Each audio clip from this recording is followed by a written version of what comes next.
सब बोलो जय जयकार त्रिशिला नंदन की। सब बोलो जय जयकार त्रिशिला नंदन की। कुंडलपुर में जन्म लियो, कुंडलपुर में जन्म लियो, तब वर्त्या मंगलाचार त्रिशिला नंदन की। सब बोलो जय जयकार त्रिशिला नंदन की। घोर तपस्या आदरी, घोर तपस्या आदरी, प्रभु पायो केवल ज्ञान त्रिशिला नंदन की। प्रभु पायो केवल ज्ञान त्रिशिला नंदन की।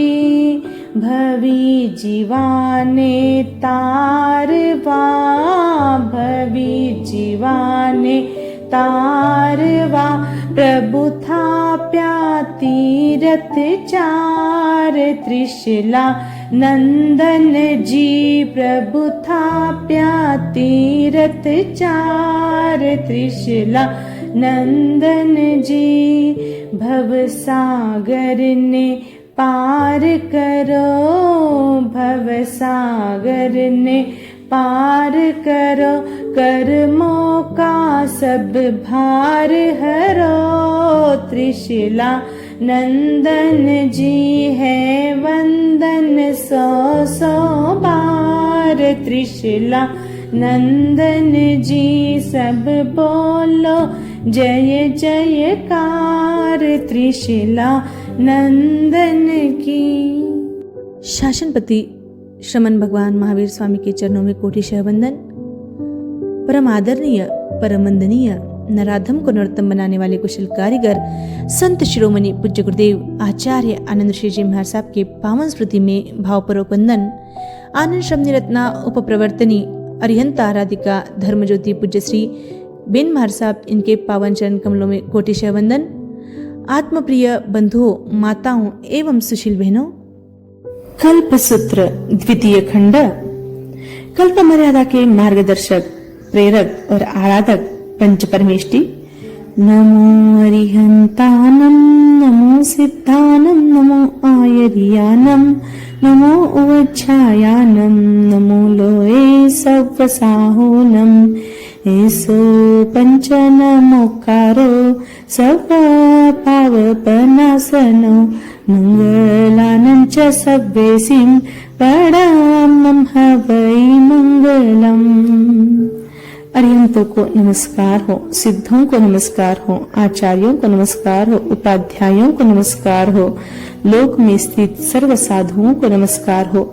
यह पंच नमस्कार समस्त पापों का नाश करने वाला और सर्व मंगलों में प्रथम यानी उत्कृष्ट मंगल है।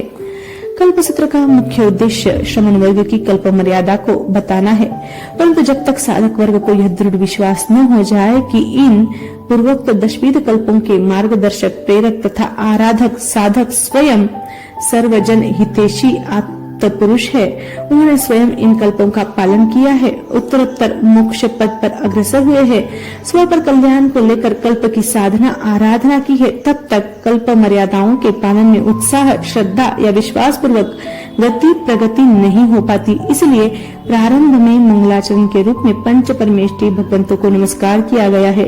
इनमें अरिहंत और सिद्ध कल्प मर्यादाओं के प्रत्यक्ष व परोक्ष मार्गदर्शक है, प्रेरक भी है। आचार्य, उपाध्याय और साधु कल्पों के प्रेरक भी है, स्वयं आराधक, साधक एवं पालक है। नमस्कार महामंत्र जैन संस्कृति का सर्वमान्य प्रभावशाली महामंत्र है। इसे ज्ञानी पुरुषों ने सर्वमंगलों में भाव महामंगल, संसार के सर्वश्रेष्ठ आत्माओं का प्रतीक, चतुर्दश पूर्व शास्त्रों का सार, समस्त मंत्रों का मुकुटमणि, लोक में अनुपम पदार्थ कल्प वृक्ष, कामधेनु और चिंतामणि के समान समस्त शुभ कामनाओं का परिपूरक तथा आदि भौतिक, आदि वैदेविक और आध्यात्मिक समस्त संतापों और विघ्नों का निवारक अमोघ मंत्र है। यह महामंत्र अनादि निधन है। भूतकाल में अनंत तीर्थंकर हुए हैं, भविष्य में होंगे, वर्तमान में भी महाविद्य क्षेत्र में 20 तीर्थंकर है, पर कोई भी इस महामंत्र की आदि नहीं मानता, नहीं अंत मानता है। इस महामंत्र की विशेषता है कि यह केवल जैन धर्मावलंबी लोगों का ही मंत्र नहीं, सर्व धर्मावलंबी लोगों के लिए उपादेय है, क्योंकि इसका प्रत्येक पद किसी व्यक्ति विशेष का या समूह विशेष का वाचक नहीं, यह गुणवाचक शब्द है। इसमें आत्मिक गुणों को विकसित करने वाले 5 कोटि के महान आत्माओं को नमन किया गया है। इसमें जैन या जैनेतर का कोई सवाल नहीं है। कोई भी व्यक्ति श्रद्धा पूर्वक इस महामंत्र की आराधना तथा इसमें प्रतिपादित 5 कोटि के महापुरुषों को वंदन, नमन, स्तवन एवं गुणगान करके लाभान्वित हो सकता है। यहाँ तक कि पतित से पतित और मलिन आत्मा भी नमस्कार महामंत्र के विधिवत जाप से निर्मल एवं पावन बन सकता है। यह महामंत्र मत, पंथ, संप्रदाय, परंपरा एवं विविध विशेषण युक्त धर्मों यानी बौद्ध, जैन, वैदिक, हिंदू, मुस्लिम, ईसाई आदि की परिधि यानी सीमा से मुक्त है। अतः यह महामंत्र मानव मात्र की अनमोल निधि है। यह सबके लिए समान भाव से सदैव श्रद्धा पूर्वक आराध्य, साध्य एवं समादरणीय तथा उपादेय है। इसके जाप से सभी प्रकार के पाप नष्ट होते हैं, बुद्धि की शुद्धि होती है, शारीरिक, मानसिक एवं आध्यात्मिक शक्ति बढ़ती है, रोग, शोक, भय, विद्वेष, संकट, उपद्रव, कष्ट आदि नष्ट हो जाते हैं, चिंताएं चूर चूर हो जाती है, आदि व्याधि और उपाधि दूर होती है, रिद्धि, सिद्धि, उपलब्धि, तुष्टि, पुष्टि, लक्ष्मी, वृद्धि, शांति आदि की प्राप्ति होती है। भूत, प्रेत, यक्ष, राक्षस, पिशाच, डाकिनी, शाकिनी आदि सभी प्रकार के उपद्रवों का उपशमन होता है। इसकी सम्यक आराधना से लौकिक और लोकोत्तर सभी प्रकार के सुख प्राप्त होते हैं। यह वशीकरण मंत्र भी है। इसके प्रभाव से दुख, दैन्य दूर हो जाते हैं। आचार्य कहते हैं, जो व्यक्ति नमस्कार महामंत्र का निष्काम भाव से यह लौकिक परलौकिक कामना से रहित होकर विधि पूर्वक 1,00,000 बार जप करता है तथा उसकी आराधना करता है, वह तीर्थंकर नाम कर्म का उपार्जन करता है तथा शाश्वत धाम यानी मोक्ष को प्राप्त कर लेता है। जो भावुक वह भक्त विधि और श्रद्धा के साथ 8,08,808 बार नमस्कार महामंत्र का जाप करता है, वह तीसरे भव में मोक्ष प्राप्त करता है। विष को अमृत, शत्रु को मित्र, अग्नि को पानी और दुखी को सुखी बनाने वाला दिव्य प्रभावशाली महामंत्र नवकार ही है। यहाँ तक कहा गया है कि जो व्यक्ति पंचपरमेष्ठी महामंत्र के एक अक्षर को भाव सहित बोल लेता है, उसके 7 सागरों के कष्ट दूर हो जाते हैं। फिर जो एक पद का भाव सहित उच्चारण कर लेता है, उसके 50 सागरों के कष्ट दूर हो जाते हैं और पूरे पंचपरमेष्ठी पद को भाव सहित जपता है, उसको 500 सागरों के कष्टों से छुटकारा मिल जाता है। जैन आगम और आगमेतर साहित्य में तथा आधुनिक जैन वाङ्मय में नमस्कार महामंत्र के चमत्कारिक प्रभाव की अनेक कथाएं, घटनाएं एवं अनुश्रुतियां विद्यमान है। महामंत्र के प्रबल प्रभाव से मनुष्य ही नहीं, सर्प जातीय प्राणी को भी धर्मेंद्र, पद्मावती जैसे उच्च पद की प्राप्ति हो गई थी। सती श्रीमती अथवा सोमा ने विषधर को पुष्पमाला के रूप में परिवर्तित कर दिया था। इसी महामंत्र के प्रभाव से श्रीपाल और मैना सुंदरी का जीवन निरामय, सुखी और समृद्ध बना था। इसी महामंत्र के प्रभाव से सती सुभद्रा ने कच्चे धागों से छलनी बनाकर कुएं से पानी निकाला था। इसी महामंत्र का ही प्रभाव था कि सिर्फ सुदर्शन के सील के प्रभाव से शूली सिंहासन के रूप में परिवर्तित हो गई। सती सीता ने अग्निकुंड को जल कुंड के रूप में इसी महामंत्र के प्रभाव से बदल दिया था। द्रौपदी का चीर भी इसी मंत्र के प्रभाव से बढ़ता गया था। नमस्कार मंत्र के प्रभाव से गुलाब चंद खीमचंद भाई का कैंसर जैसा असाध्य रोग बिल्कुल मिट गया था। वह स्वस्थ और समृद्ध होकर जिए। नवकार महामंत्र के प्रभाव से सांप भी आत्मीय एवं प्रेमी बन गया था। इस युग में भी इस मंत्र से संकट निवारण के सैकड़ों उदाहरण है। नमस्कार महामंत्र जो है उसमें नमो अर्यंतारम, जिन्होंने आत्मा के शत्रु सम आत्मगुण विघातक घाती कर्मों का सर्वथा क्षय करके केवल ज्ञान केवल दर्शन प्राप्त कर लिया है, जो राग द्वेष आदि विकारों से सर्वथा रहित हो चुके हैं, ऐसे वितराग जीवन मुक्त 18 दोष रहित एवं 12 गुण सहित अर्यंत भगवंतों को मेरा नमस्कार हो। नमो सिद्धानम, यानी जो 8 ही कर्मों का क्षय करके सर्वथा मुक्त, सिद्ध, बुद्ध और सर्व दुखों से रहित हो चुके हैं, जो अनंत ज्ञान, अनंत दर्शन, अव्याभाद, अनंत आत्म सुख और अनंत आत्मशक्ति वीर्य से युक्त है, जो निरंजन निराकार विदेह मुक्त है, आवागमन एवं जन्म मरणादि से रहित कृतकृत्य हो चुके हैं, उन सिद्ध परमात्माओं को मेरा नमस्कार हो। नमो आयर्यानम, जो ज्ञानाचार, दर्शनाचार, चारित्राचार, तपाचार एवं वीर्याचार इन 5 आचारों का स्वयं पालन करते हैं तथा साधु साध्वी, श्रावक श्राविका रूप चतुर्विध संघ को तथा भव्य आत्माओं को ज्ञान, दर्शन, चैत्र का पालन करने की प्रेरणा देते हैं, संघ का नेतृत्व करते हैं, ऐसे 36 गुणों से युक्त मुनि पुंगव धर्माचार्य कहलाते हैं, उन्हें मेरा नमस्कार हो। नमो उज्जैनम, जो संघ में ज्ञान की ज्योति जगाते हैं, अंग उपंग आदि शास्त्रों का अध्ययन अध्यापन करते हैं, संघ के साधु साध्वी गण को स्व समय पर समय के तत्व समझाते हैं, शास्त्रीय वाचना देते हैं, जैन सिद्धांत के अनेकांतवाद आदि तत्वों का प्रचार करते हैं, ऐसे 25 गुणों से युक्त मुनिवर को उपाध्याय कहते हैं, उन्हें मेरा नमस्कार हो। नमो लोय सव्व साहुनम, लोक में स्व पर कल्याण की साधना करने वाले 5 महाव्रत, 5 समिति, 3 गुप्ति के आराधक, विषय कषायों पर विजय पाने वाले 9 से शुद्ध ब्रह्मचर्य के पालक, भाव करण योग से सत्य के आराधक, क्षमाशील, वैराग्य त्याग के साकार मूर्तिमान, मोक्ष साधक, त्रिभुवन मंडल में विचरण करने वाले साधु साध्वीगण जो 27 गुणों से युक्त है, उन्हें मेरा नमस्कार हो। कल्प मार्गदर्शक, आसन्न परमोपकारी भगवान महावीर स्वामी का जीवन चरित्र। उस काल यानी इसी अवसर पर निकाल के उस समय चतुर्थ आर्य में श्रमण भगवान महावीर स्वामी के 5 कल्याणक हस्तोत्तर यानी उत्तरा फाल्गुनी नक्षत्र में हुए। जिसे हस्तोत्तर नक्षत्र में भगवान स्वर्ग से चौकर देवानंदा ब्राह्मणी के गर्भ में आए। हस्तोत्तर उत्तरा फाल्गुनी नक्षत्र में भगवान का एक गर्भ देवानंदा की कुक्षी से दूसरे गर्भ में त्रिशला क्षत्रियानी की कुक्षी में संहरण हुआ। हस्तोत्तर नक्षत्र में ही भगवान का जन्म हुआ। चौथा हस्तोत्तर नक्षत्र में ही भगवान मुंडित होकर गृह त्याग करके अनगारत्व श्रमण धर्म में प्रवर्जित हुए। 5वां हस्तोत्तर नक्षत्र में भगवान को अनंत अनुत्तर अव्यबाद निरावरण समग्र एवं परिपूर्ण श्रेष्ठ केवल ज्ञान और केवल दर्शन समुत्पन्न हुए तथा स्वाति नक्षत्र में भगवान ने परिनिर्वाण यानी मोक्ष को प्राप्त किया। प्रस्तुत सूत्र में प्रत्येक तीर्थंकर के 5 व्यवहार स्व पर कल्याणकारी होने से भगवान महावीर के पंच कल्याण का निरूपण किया गया है।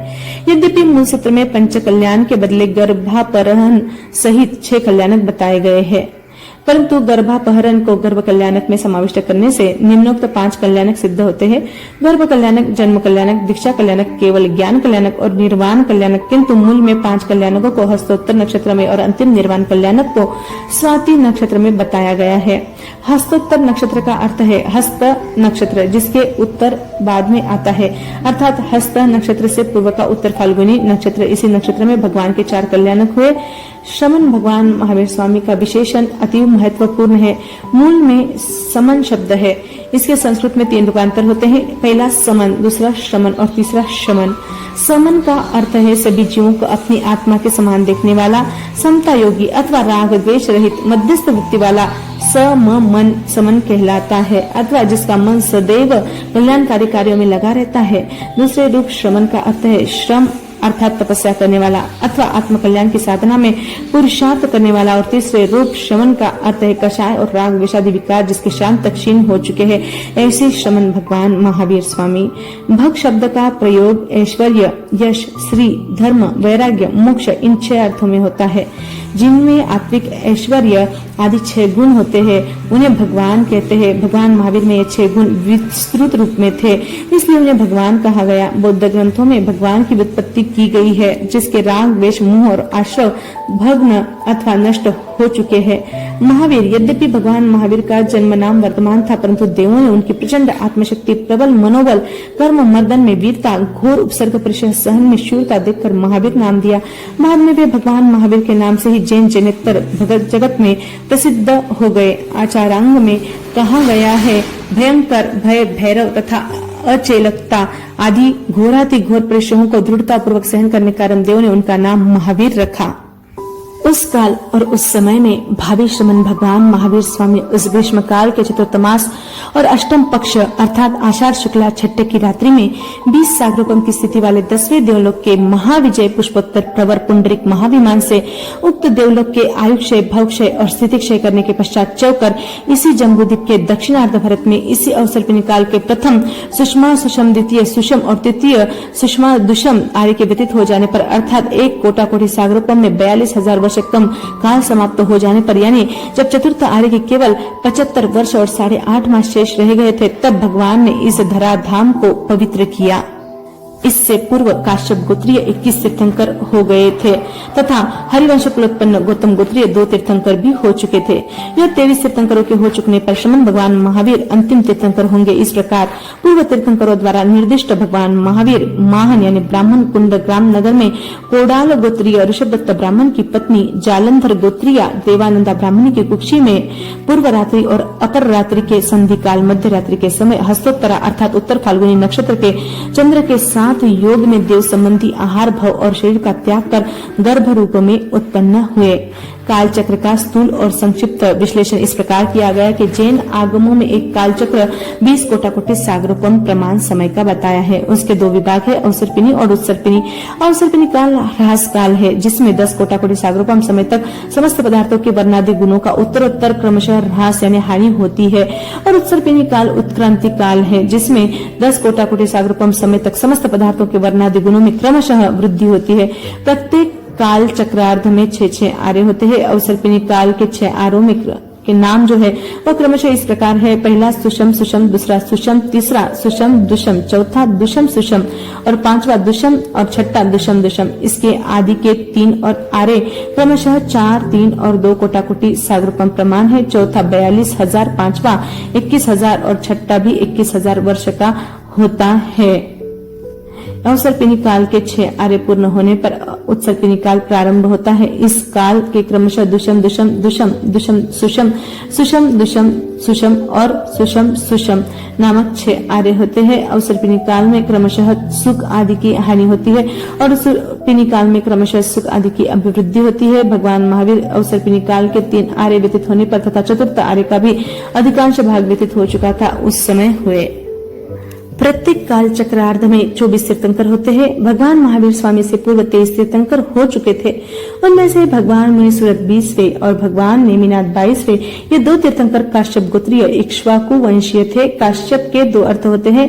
पहला काश्य यानी इक्षुरस को प यानी पान कराने वाले, और काश्य यानी क्षत्रिय तेज का प यानी रक्षण करने वाले काश्यप कहलाते हैं। इक्षुरस पान करने के कारण भगवान ऋषभदेव काश्यप कहलाए। उनके गोत्र में उत्पन्न होने से अन्य 20 तीर्थंकर भी काश्यप गोत्रीय कहलाए। पूर्ववर्ती ऋषभदेव आदि 23 तीर्थंकरों द्वारा इस प्रकार का भविष्य कथन किया गया था कि 24वें तीर्थंकर श्रमण भगवान महावीर स्वामी होंगे। भगवान महावीर स्वामी के पूर्वभव बताने के पीछे एक रहस्य यह है कि जितने भी तीर्थंकर होते हैं उनकी जीवन गाथा यह स्पष्ट बताती है कि उनका जीवन हमारी ही तरह एक दिन राग द्वेष आदि से कलुषित था, परंतु मोक्ष मार्ग की साधना एवं अप्रमत्त भाव से रत्नत्रय रूप धर्म आराधना तप साधना करके उन्होंने जीवन को निखारा। एक जन्म की नहीं कई जन्मों की साधना आराधना के बाद वे तीर्थंकर बने। कई भाव में वे गिरे भी उठे भी। इस तरह कई जन्मों के उतार चढ़ाव के बाद भगवान महावीर या अन्य तीर्थंकर जीवन मुक्त भगवान बनते हैं। जैन धर्म के तीर्थंकर प्रारंभ से ही नित्य बुद्ध या नित्य मुक्त नहीं थे और न वे ईश्वर के अवतार व अंश थे। वे सिद्ध बुद्ध मुक्त परमात्मा या ईश्वर साधना में स्वयं पुरुषार्थ करके बने थे। जैन धर्म उतारवादी है, अवतारवादी नहीं। अवतार का अर्थ है पूर्ण शुद्ध स्थिति प्राप्त करने के बाद अर्थात ईश्वर प्राप्ति के पश्चात जगत में धर्म की हानि अधर्म की वृद्धि देखकर नीचे उतरकर संसार में आना अर्थात अशुद्ध स्थिति में मानव रूप में आना।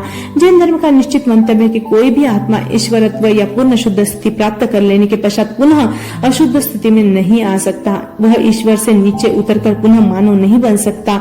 उत्तरवाद का अर्थ है मानव यानी आत्मा से परमात्मा ईश्वर या भगवान बनना। यूं तो किसी भी जीव के भव भ्रमण की आदि नहीं है, अतएव पूर्व भावों की गणना करना भी संभव नहीं है। तथापि जिस पूर्व भाव से मोक्ष मार्ग के अंग रूप सम्यक दर्शन की उपलब्धि या बोधि प्राप्ति की आराधना का आरंभ होता है, उसी भाव से पूर्व भावों की गणना की गई है। यहाँ 27 भाव गिनाए गए हैं। वे भी क्रमबद्ध नहीं है। इन भावों के अतिरिक्त भी उन्होंने कई बार देव नारद तिरंज आदि के भाव जन्म भी ग्रहण किए हैं, परंतु उन शुद्र भावों का उल्लेख नहीं है। आचार्यगण संसारे कियंतमपि कालमटित्वा कुछ काल पर्यंत संसार में परिभ्रमण करके ऐसा उल्लेख करके आगे बढ़ गए। तो 27 भावों का संक्षिप्त वर्णन हम करने जा रहे हैं। पहला है नैसार का भाव। पश्चिम महाविद्य क्षेत्र के पूर्व प्रतिष्ठान नगर के राजा शत्रु मर्दन के राज्य में भगवान महावीर स्वामी का जीव नैसार नामक वनाधिनायक यानी फॉरेस्टर था। एक बार राजा शत्रु मर्दन ने नैसार को नए प्रासाद निर्माण हेतु जंगल से काष्ठ लाने का आदेश दिया। राजा के आदेशानुसार वह अनेक बैलगाड़ियां लेकर अपने दल बल सहित वन में पहुंचा। नैसार की आज्ञा अनुसार कुछ लोग काष्ठ काटने, संग्रह करने आदि कार्यों में लग गए और कुछ भोजन बनाने में जुट गए। भोजन तैयार होने पर नैसार भोजन करने के लिए बैठा ही था कि उसके मन में किसी अतिथि को भोजन देने की भावना जगी। तदनुसार अपने साथ यानी समूह से परिभ्रष्ट मार्ग विस्मृत और क्षुधा पीड़ित कुछ मुनि उस अटवी में निकल गए। उन्हें देखते ही नैसार ने भाव विभोर होकर उनके दर्शन किए और उन्हें मार्ग भूले हुए तथा क्षुधा पिपासा पीड़ित देखकर उन्हें अपने डेरे पर पधारने और विशुद्ध निर्दोष आहार पानी ग्रहण करने की विनती की। फिर उन्हें निर्दोष आहार पानी प्रदान किया। बस यहीं से नैसार के महावीर बनने की नींव पड़ गई। मुनियों ने आहार पानी ग्रहण करके नैसार को मोक्ष मार्ग का उपदेश दिया। फिर नैसार ने उन्हें रास्ता बताया। इस प्रकार नैसार को सम्यक्त्व प्राप्त हुआ। प्रथम देवलोक में, दूसरा भाव जो है वहां से आयु पूर्ण कर वह प्रथम देवलोक में एक पल्यकों की स्थिति वाला महर्धिक देव हुआ। तीसरा भाव मरीचिका, वहां से आयुष्य पूर्ण कर तृतीय भाव में वह चक्रवर्ती सम्राट भरत के पुत्र मरीचि के रूप में उत्पन्न हुआ। भगवान ऋषभ देव का प्रथम प्रवचन सुनकर मरीचि ने श्रमण धर्म स्वीकार किया। एक बार भयंकर गर्मी के आताप से पीड़ित होकर मरीचि श्रमणत्व की कठोर साधना से विचलित हो गया। फलतः श्रमण वेश का त्याग कर त्रिदंडी परिव्राजक का वेश धारण कर लिया। अब वह शिखा, उपानह, काष्ठ पादुका और छत्र धारण करके विचरण करने लगा। श्वेत वस्त्र के बदले काषाय वस्त्र धारण कर लिए वह स्नान करने और पीने के लिए परिमित जल का उपयोग करता था।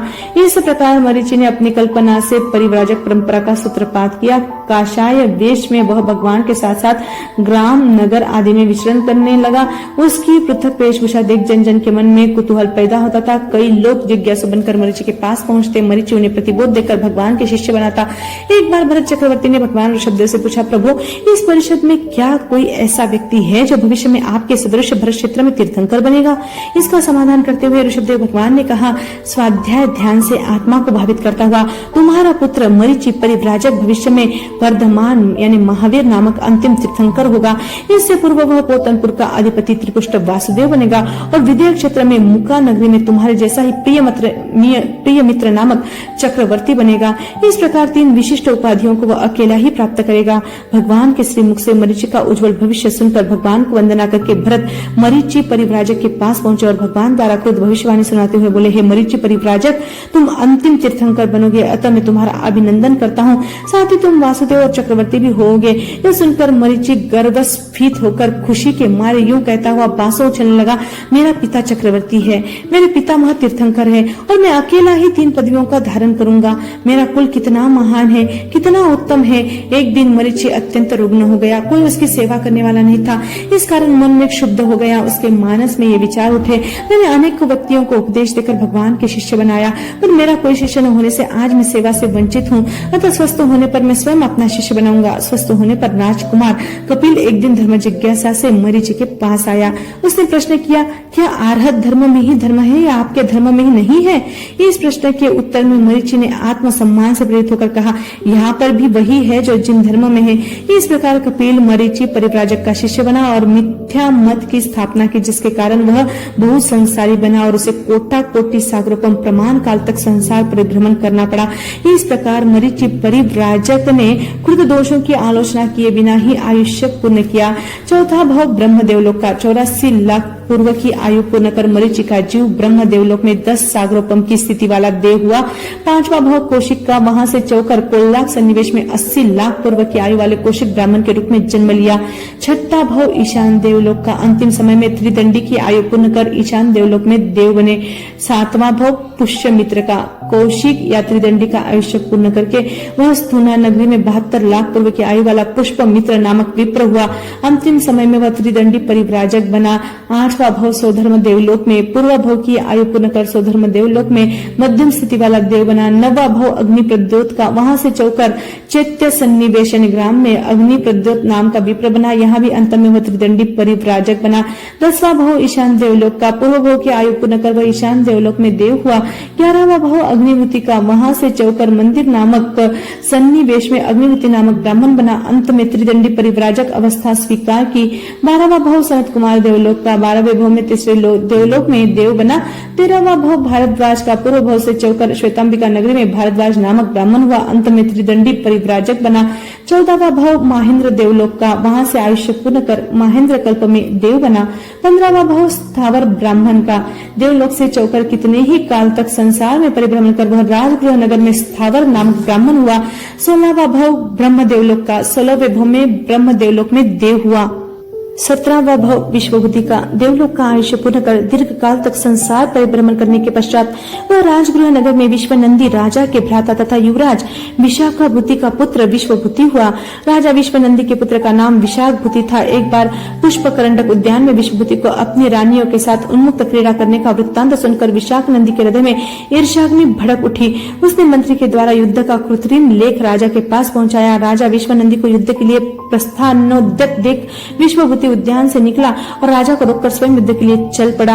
उद्यान रिक्त देखकर पीछे से विशाखानंदी ने अंतपुर सहित वहां अपना डेरा डाल दिया। जब विश्वभूति कृत्रिम युद्ध से वापस लौटकर उद्यान में प्रवेश करने लगा तो दंडधारी द्वारपालों ने उसे रोक दिया। विश्वभूति को इस षड्यंत्र का पता लगा तो क्रोधावेश में आकर उसने कपित्थ यानी कैद के पेड़ पर जोरदार प्रहार किया, जिससे उसके सारे फल भूमि पर गिर पड़े। फिर उसने द्वारपालों को ललकारते हुए कहा, इसी प्रकार मैं तुम सबके सिर पर नष्ट कर दूंगा, सिर नष्ट कर सकता हूँ, किंतु राजा के गौरव की रक्षा के लिए ऐसा नहीं करता। उनसे छल करके उद्यान हथियाना बहुत अनुचित है। विश्वबुद्धि को इस अपमान के आघात से संसार से विरक्ति हो गई। उसने स्थविर आर्य संबुद्धि के पास दीक्षा ग्रहण कर ली। उत्कृष्ट तप संयम से आत्मा को भावित करते हुए अनेक लब्धियां प्राप्त कर ली। एक बार विहार करते हुए विश्वबुद्धि अनगार मथुरा नगरी में आए। उधर विशाखानंदी भी अपने ससुराल में आया हुआ था। वह वहां के राजमार्ग स्थित राजमहल में ठहरा हुआ था। विशाखानंदी के अनुचरों ने विश्वबुद्धि मुनि को महल के निकट से जाते हुए बताया तो उसने सरोष नेत्रों से मुनि को देखा। इतने ही में एक सद्य प्रसूता गाय की टक्कर से मुनि पृथ्वी पर गिर पड़े। अट्टहास करते हुए विशाखानंदी ने कहा, कपित्त को एक प्रहार से तोड़ने वाले का वह पराक्रम आज कहाँ गायब हो गया। इस पर मुनि ने तेज में आकर उस गाय को सींगों से पकड़ा और चक्र की तरह घुमाकर आकाश में उछाला। बेचारी गाय ने धरती पर गिरते ही दम तोड़ दिया, परंतु इसका पश्चाताप करने के बदले आवेश में आकर कहा, देख लिया न मेरा पराक्रम, अब भी यह दुष्ट मेरे प्रति दुर्भावना रखता है। अतः मेरे तप जब ब्रह्मचर्य आदि का फल हो तो आगामी भाव में मैं अपरिमित बलशाली बनूं। इस प्रकार किए हुए नियाने की आलोचना अंत समय में नहीं की। 18वां भाव महाशुक्र देवलोक, वहां से आयुपुर नगर के वह महाशुक्र देवलोक में देव बना। 19वां भाव त्रिपुष्ट वासुदेव, वहां से चौकर पोतनपुर नरेश प्रजापति की महारानी मृगावती की कुक्षी से उसने जन्म लिया। माता ने 7 स्वप्न देखे। पुत्र के पृष्ठ भाग में 3 पसलियां होने के कारण उसका नाम त्रिपुष्ट रखा। एक बार अश्वग्रीव नामक प्रति वासुदेव ने त्रिपुष्ट वासुदेव और अचल वासुदेव के पिता प्रजापति राजा को यह आज्ञा दी कि तुम तुंगगिरी में सिंह द्वारा होने वाले उपद्रवों को रोको। प्रजापति राजा स्वयं प्रस्थान करने लगा। तब दोनों पुत्रों ने स्वयं उस सिंह को काबू में करने का निश्चय किया। क्षेत्र रक्षकों से त्रिपुष्ट वासुदेव ने कहा, वह सिंह निहत्ता है तो मुझे भी निशस्त्र होकर जाना चाहिए। वह अकेला है तो मेरे साथ भी सेना के अंगरक्षकों की तथा मेरे भ्राता की क्या जरूरत है। वह पैदल है तो मुझे भी पैदल ही जाना चाहिए। यह निश्चय करके त्रिपुष्ट स्वयं अकेला निशस्त्र और पैदल ही सिंह का सामना करने चल पड़ा। सिंह अपनी गुफा पर ललकारते हुए त्रिपुष्ट को आए देख पूर्वभोग के वैरवश त्रिपुष्ट पर टूट पड़ा। त्रिपुष्ट ने भी उछलकर पूरी शक्ति के साथ पूर्वकृत निदान अनुसार उसके जबड़ों को पकड़कर जीर्ण वस्त्र व चीर डाला। यह देख दर्शक आनंद विभोर हो उठे। सिंह विशाखानंदी का जीव था। इसके पश्चात अत्याचारी प्रति वासुदेव अश्वग्रीव के साथ युद्ध में त्रिपुष्ट ने उसी के चक्ररत्न से उसी का सिर काट डाला। तभी त्रिपुष्ट वासुदेव के रूप में प्रकट होने का दिव्य घोष हुआ। एक दिन त्रिपुष्ट वासुदेव पुष्पशैया पर शयन कर रहा था। तभी कुछ आगंतुक संगीतज्ञों ने संगीत की सुमधुर स्वर लहरी छेड़ी। उस समय वासुदेव ने शैयापालक से कहा, जब मुझे नींद आ जाए तो गायन बंद कर देना। परंतु शैयापालक को गायन इतना मधुर लग रहा था कि वासुदेव के निद्राधीन होने पर भी उसने संगीत बंद करने का संगीतज्ञों को आदेश नहीं दिया। रात भर संगीत चलता रहा। सम्राट की निद्रा टूटी तो उसने शैयापालक से पूछा, गायन अब तक बंद क्यों नहीं किया है? यह गायन अब तक क्यों चल रहा है? तुमने इन्हें बंद क्यों नहीं कराया? इस पर शैयापालक ने कहा, देव, मुझे ये गायन बड़े ही कर्ण मधुर प्रतीत हो रहे थे, इसलिए मैंने इन्हें बंद नहीं कराए। त्रिपुष्ट का क्रोध भड़क उठा। उसी समय उसने सेवकों को बुलाकर आदेश दिया, आज्ञा का उल्लंघन करने वाले संगीत लोभी इस शैयापालक के कानों में गर्मा गर्म शीशा उंडेल दो। त्रिपुष्ट वासुदेव की आज्ञा का पालन किया गया। भयंकर वेदना से छटपटाते हुए उसने प्राण त्यागे। त्रिपुष्ट वासुदेव ने सत्ता मद में उन्मत्त होकर किए गए इस क्रूर कृत्य के कारण निकाचित निश्चित रूप से भयंकर पाप कर्मों का बंध किया। 20वां भव सप्तम नरक का महारंभ एवं महापरिग्रह में आसक्त होकर आयु के अंत तक घोर पाप कर्मों का उपार्जन करके वह सप्तम नरक का अतिथि बना। 21वां भव सिंह का 7वीं नरक भूमि के अप्रतिष्ठान नरकावास से निकलकर वह केसरी सिंह बना। 22वां भव चतुर्थ नरक का, वहां से आयुष्य पूर्ण कर वह चतुर्थ नरक में गया। 23वां भव प्रिय मित्र चक्रवर्ती, वहां से आयुष्य पूर्ण कर महावीर क्षेत्र की मुखा नगरी में धनंजय राजा की धारिणी रानी के कुक्षी से जन्म हुआ। नाम रखा गया प्रिय मित्र। आगे चलकर यही चक्रवर्ती बने और अंत में अपने राज्य की बागडोर अपने पुत्र के हाथों में सौंपकर पोटिलाचार्य से भागवती दीक्षा ग्रहण की। पोटिलाचार्य के शिष्य होने से तथा जप तप और संयम परिपुष्ट होने से इनका नाम भी पोटिल हो गया। 24वां भव है महाशुक्र स्वर्ग का। पूर्व भव का आयुष्य पूर्ण करके महाशुक्र देवलोक में देव बना। 25वां भव नंदन का, वहां से चौकर मर क्षेत्र की छत्रा नगरी में जीत शत्रु सम्राट की भद्रा महारानी की कुक्षी से उत्पन्न हुए। नाम रखा गया नंदन। यह 24 लाख वर्ष तक गृहस्थावस्था में रहे। 1 लाख वर्ष अवशेष रहने पर पोटिलाचार्य के पास संयम ग्रहण किया। दीक्षित होने पर 1 लाख वर्ष तक लगातार मास्कमन की तपस्या की। इसी भव में 20 स्थानकों में से अनेक बोलों की आराधना करके तीर्थंकर नाम कर्म उपार्जित किया। अंत में मासिक संलेखना करके आयुष्य पूर्ण किया, जहां पर 11,60,000 जिन्होंने मास्कमन किए। 26वां भव प्राणद देवलोक का था। वहां से आप देह त्याग कर 10वें प्राणद देवलोक में 20 सागर की स्थिति वाले देव हुए। 27वां भव तीर्थंकर वर्धमान महावीर का, वहां से चौकर ब्राह्मण कुंड ग्राम में कोडाल गोत्रीय सोमील ब्राह्मण की पत्नी देवानंदा के गर्भ में अवतरित हुए। देवानंदा के गर्भ में आप 82 रात्रि तक रहे। ध्यान रहे 83वीं रात्रि को शुकेंद्र की आज्ञा से हिरण्यकशिपु देव ने उन्हें सिद्धार्थ राजा की रानी त्रिशला क्षत्रिय यानी के उदर में प्रस्थापित किया। आगे चलकर वे वर्धमान महावीर के नाम से प्रसिद्ध हुए। यह उनका 27वां भव था। शमन भगवान महावीर स्वामी गर्भ में आने के समय 3 ज्ञान मति श्रुत और अवधि ज्ञान से युक्त थे। वे जानते थे कि मैं देव भव से चऊंगा। चौ रहे हो उस समय को नहीं जानते थे तथा देव भव से चौ गया हूं ऐसा वे जानते थे। चवन काल केवल एक समय का अत्यंत सूक्ष्म होता है, इसलिए छद्मस्त जीव चवन कर रहा हूं इस प्रकार नहीं जान पाते, क्योंकि छद्मस्त जीवों को एक समय में उपयोग नहीं लगता, किंतु 3 ज्ञान होने से चौ गया हूं यह जानते हैं। चवन के भविष्य को जानने पर भी वहां अन्य देव चवन भय से 6 महीने पहले ही भयभीत और म्लान हो जाते हैं। वहां तीर्थंकर की विशेषता के कारण तीर्थंकर अंतिम समय तक भयहीन, अधिक कांतिमान और प्रसन्न रहते हैं। जिस रात्रि में श्रमण भगवान महावीर स्वामी जालंधर गोत्रिया देवानंदा ब्राह्मणी की कुक्षी में गर्भ रूप में अवतरित हुए, उस रात्रि में देवानंदा ब्राह्मणी अर्ध निद्रित अवस्था में थी। उस समय उसने उदार कल्याण शिव धन्य तथा मंगल रूप एवं शोभा रूप श्री युक्त 14 महास्वप्न देखे और फिर जाग गई। ये 14 महास्वप्न इस प्रकार है: हाथी, वृषभ, सिंह, लक्ष्मी देवी का अभिषेक, पुष्प माला, चंद्र, सूर्य, ध्वजा, कुंभ, पद्म सरोवर, समुद्र, देव विमान अथवा भवन, रत्न राशि और निर्धूम अग्नि। दर्शनावर्णीय कर्म के निद्रादि 5 में से देवानंदा अर्ध निद्रावस्था में ये 14 महास्वप्न देखती है। विशेषणों का स्वप्न विशेषण इस प्रकार अर्थ है उसका: उदार यानी प्रधान, कल्याण यानी आरोग्य कर, शिव यानी उपद्रव शांति कर, धन्य यानी धन अच्छाई का धारक, मंगल यानी पवित्र और श्री युक्त का अर्थ शोभायमान है। ऐसे विशेषणों से युक्त ये स्वप्न उन्होंने देखे। तदनंतर देवानंदा ब्राह्मणी इस प्रकार के इन उदार कल्याण शिव धन्य मंगल एवं श्रीयुक्त 14 महास्वप्नों को देखकर जागृत हुई, हर्षित एवं संतुष्ट होकर आनंद एवं प्रीतिमना हुई, परम सौमनस्य को प्राप्त हुई। जैसे जलधाराओं से कदम्ब पुष्प खिल उठता है, वैसे ही देवानंदा का रोम रोम हर्ष से खिल उठा। वह सपनों को स्मरण कर अपनी शैया से उठी और शनि शनि अचपल गति से राजहंस की तरह चलती हुई जहां पर ऋषभदत्त ब्राह्मण था वहां आई और जय हो विजय हो इस प्रकार कहकर ऋषभदत्त ब्राह्मण को बधाई दी। बधाई देकर रुद्रासन पर बैठी और आश्वस्त विश्वस्त होकर दोनों हाथ जोड़कर मस्तक पर अंजलि रखकर इस प्रकार बोली: हे देवानुप्रिय, आज मैं अर्ध निद्रावस्था में सोई हुई थी कि उस समय बहुत ही उदार कल्याणकारी मांगल्य रूप एवं शोभायमान 14 महास्वप्न देखकर जागृत हुई। वे स्वप्न इस प्रकार हैं: गज से लेकर निर्धूम अग्नि तक। वे देवानुप्रिय, मैं पूछना चाहती हूँ कि इन उदार यावत शोभामय 14 महास्वप्नों का मुझे क्या कल्याणमय फल विशेष प्राप्त होगा?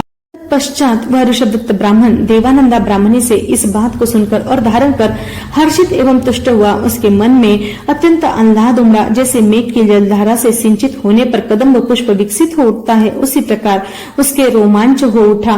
उसने स्वप्नों का अवग्रहण किया, फिर उस पर ऊहापोह किया। तदनंतर विचार करके अपने स्वाभाविक मनयुक्त बुद्धि विज्ञान से उन स्वप्नों के अर्थों का अवधारण करके देवानंदा ब्राह्मणी से इस प्रकार कहा, देवानुप्रिय, तुमने अवश्य ही उदार प्रधान स्वप्न देखे हैं।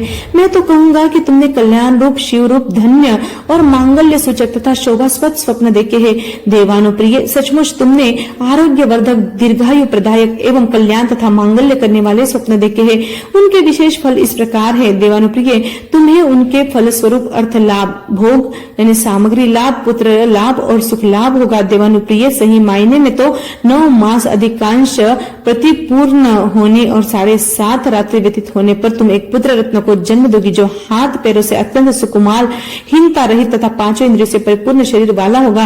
वह शुभ लक्षणों, शुभ व्यंजनों और श्रेष्ठ गुणों से युक्त होगा और वह मान, उन्मान और प्रमाण से युक्त, सर्वांग सुंदर, चंद्रसम, सौम्य, कांत प्रिय, दर्शन स्वरूप और देव कुमारोपम होगा। तीर्थंकरों और चक्रवर्तियों के छत्र चामर आदि 1008 लक्षण होते हैं। ये लक्षण उनके व्यक्तित्व और पुण्य के द्योतक होते हैं। वासुदेव के 108 शुभ लक्षण होते हैं। भारतीय सामुद्रिक शास्त्र तथा अंग विद्या में मानव शरीर के लक्षण, व्यंजन और हस्तरेखा आदि पर से मनुष्य के व्यक्तित्व, गुण, हानि, लाभ एवं भविष्य को जानने की विधियां निरूपित की गई है। विशिष्ट पुण्यशाली पुरुष के हाथ या पैर आदि में निम्नोक्त 32 लक्षण यानी चिन्ह होते हैं। वे 32 लक्षण इस प्रकार है: पहला छत्र, दूसरा कमल, तीसरा रथ, चौथा वज्र, 5वां कच्छप, 6वां अंकुश, 7वां वापिका, 8वां धनुष्य, 9वां स्वस्तिक, 10वां तोरण या बंदरवार, 11वां सरोवर, 12वां सिंह, 13वां रुद्र, 14वां शंख, 15वां चक्र, 16वां हाथी, 17वां समुद्र, 18वां कलश, 19वां महल, 20वां मत्स्य, 21वां यव, 22वां यज्ञ स्तंभ, 23वां स्तूप, 24वां कमंडलू, 25वां पर्वत, 26वां चामर, 27वां दर्पण, 28वां वृषभ, 29वां पताका, 30वां लक्ष्मी, 31वां माला और 32वां मयूर। संपूर्ण अंगों की अपेक्षा 32 लक्षण इस प्रकार है: नख, हाथ, पैर, जिह्वा, ओष्ठ और तालु और नेत्र, ये कोण के ये 7 लाल हो, 8वां कंख, 9वां हृदय, 10वां ग्रीवा, 11वां नासिका, 12वां नख और 13वां मुख, ये 6 अंग उन्नत हो तथा 14वां दांत, 15वां त्वचा, 16वां केस, 17वां उंगलियों के पर्व और नख, ये 5 बारीक छोटे अच्छे होते हैं। 19वां नेत्र, 20वां हृदय, 21वां नासिका, 22वां हनु यानी ठुड्डी, 23वां भुजा, ये 5 अंग लंबे हो, 24वां ललाट, 25वां छाती, 26वां मुख, ये 3 विशाल यानी चौड़े हो, 27वां ग्रीवा, 28वां जंघा, 29वां पुरुष चिन्ह, ये 3 लघु हो और 30वां सत्व, 31वां स्वर तथा 32वां नाभि, ये 3 गंभीर हो। इन 32 लक्षणों से युक्त व्यक्ति आकृति से भव्य और प्रकृति से सौम्य तथा भाग्यशाली होता है। व्यंजन का यहाँ अर्थ है मस्त तिल।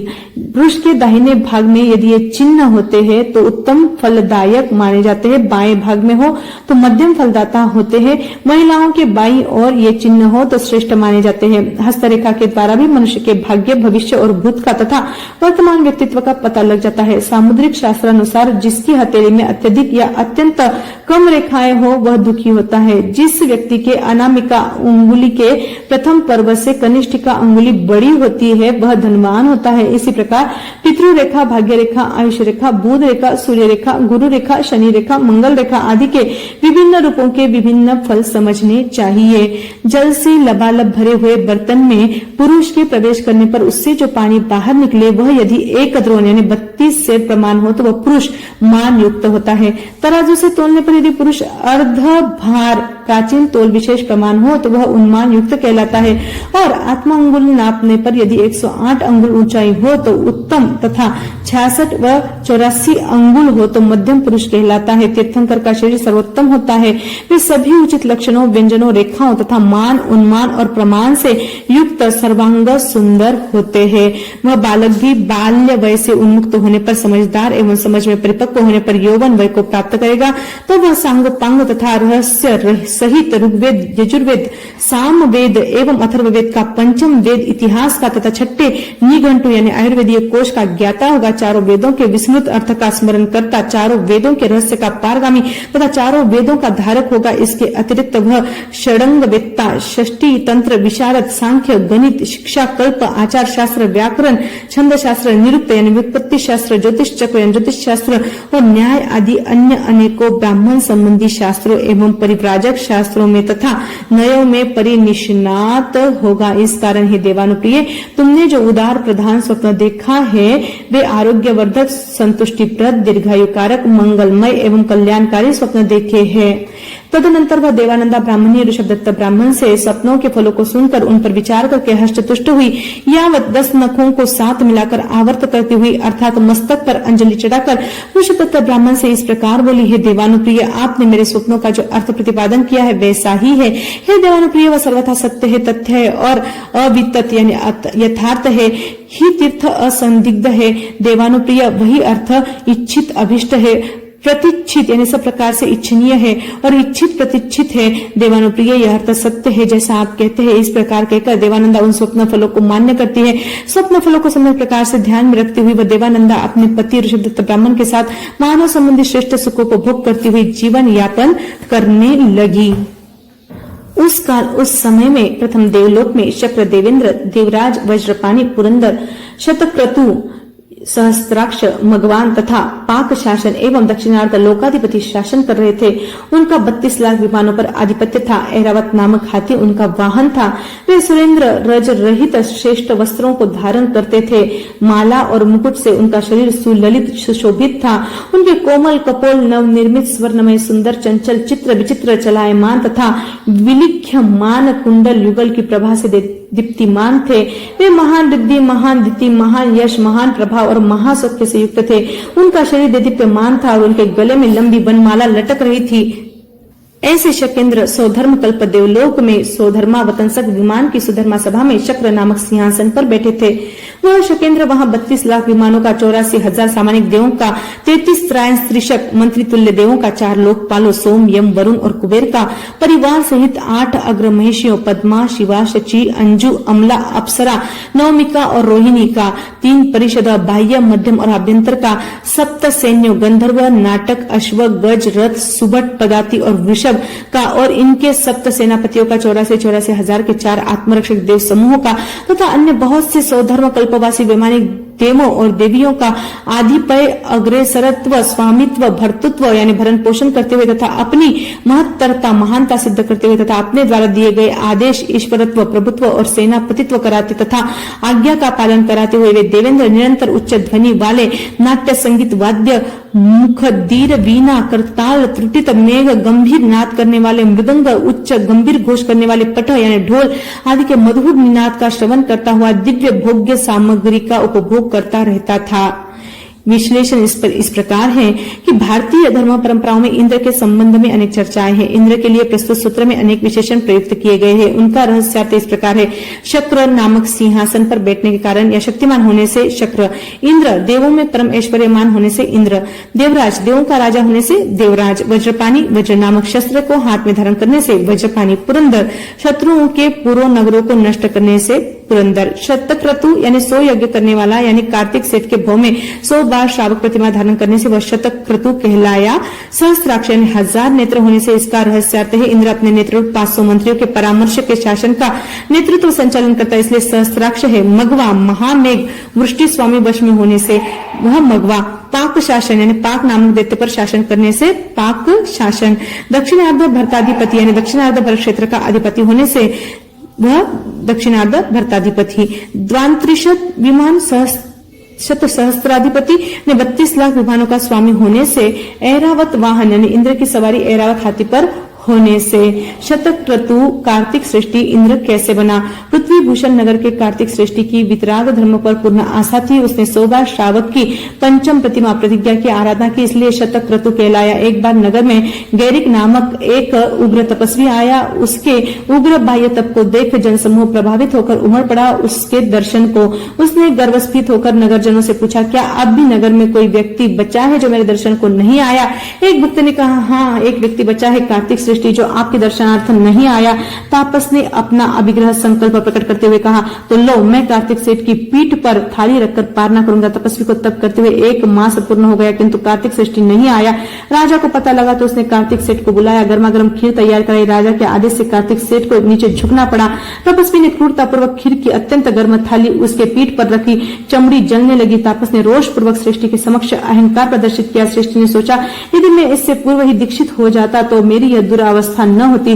सृष्टि ने संभाव पूर्वक कष्ट सहन किया। चमड़ी ठीक होने पर उसने वैराग्य पूर्वक 1008 श्रेष्ठ पुस्तकों के साथ मुनि सूरत स्वामी से मुनि दीक्षा ग्रहण की। द्वादशांगी का अध्ययन तथा उत्कृष्ट तप संयम का पालन करते हुए आयुष्य पूर्ण कर स्वधर्म देवलोक का इंद्र बना। गैरिक तापस आयुष्य पूर्ण कर इसी इंद्र का ऐरावत हाथी हुआ। यह रहस्य है इंद्र का शतक्रतु और ऐरावत वाहन नाम पड़ने का। आगे का वर्णन हम समय आने पर सुनेंगे। बोले भगवान महावीर स्वामी की जय। जय आनंद।